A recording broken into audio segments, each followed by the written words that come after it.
Hello everyone, meet Sir Harry. Sir Harry is a Bichon Poodle. This is his second time on my bench. He's come to me in a little bit of a state, so he's got to have just everything off.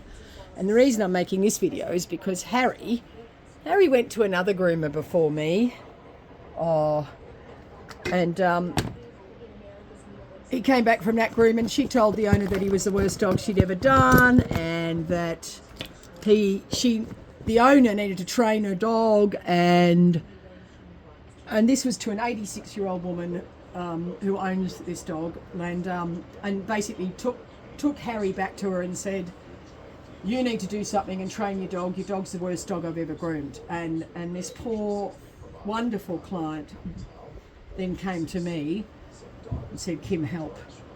And he's terrible and I don't know what you're going to do. Now, this is the second time I've had Harry on my bench. Okay, so I've already done him. I've done him since the last groomer made her assessment of him.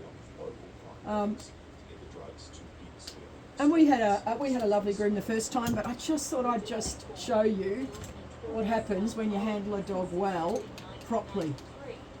Harry has no training at home. Harry has no recall. Harry doesn't listen to anyone. Harry does exactly what Harry wants to do, and he's a very strong-willed dog. But I want to just show you this. Like any groomer or anyone who knows, when you're dealing with the inside of an ear, it's the freakiest place. Good boy, Harry. Now, I didn't train this dog by giving him treats, and I trained this dog by being calm and firm and a bit stubborn. And he had a freak out on the bench. He absolutely lost it because this is what part of the training is. They need to test you, and this was the last time I groomed him. He had a bit of a freak out, and he realised that I wasn't going to give up.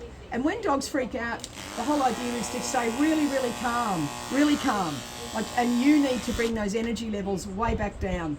And that's the training, is you're in charge of the energy levels on the bench. So when a dog loses it, freaks out, becomes hysterical, you've got to stop what you're doing, back it off, and then start again, and start from a calm place and just keep on at it. And you see this dog. He was a completely different dog that, the first time I put him on the bench. He was jumping around and he was pretty freaked out because I think the other groomer had done a bit of a number on him.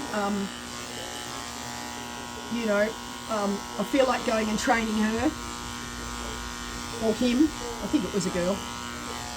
But look at Harry. Look at Harry. And this is my joy, is to set dogs up to have a really good grooming life. These poor animals have to deal with this, minimum 3-4 times a year. And they're suddenly dragged out of their homes and stuck on a bench, and people come at them with scissors and clippers.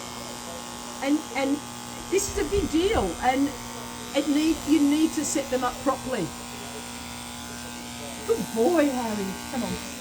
But you can just see how willing he is to work with me. He wants to work with me because he trusts me, and he knows that it's not going to go any other way but this way.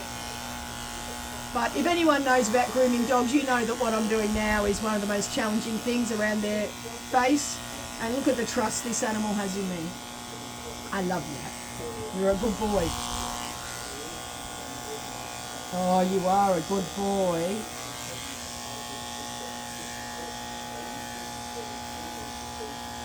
He's 10 months old, by the way, Harry.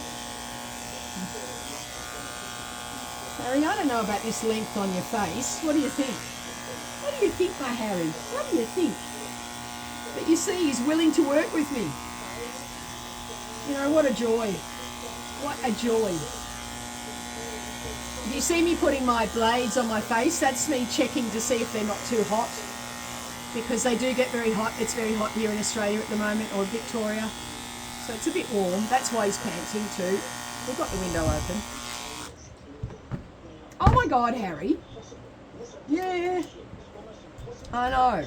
I bloody know. I do. Isn't it a joy to set a dog up So we've gone from a dog to being what? The worst dog on a bench, to being a dog that says, no, I'll work with you. I'll work with you. And this little boy, oh my God.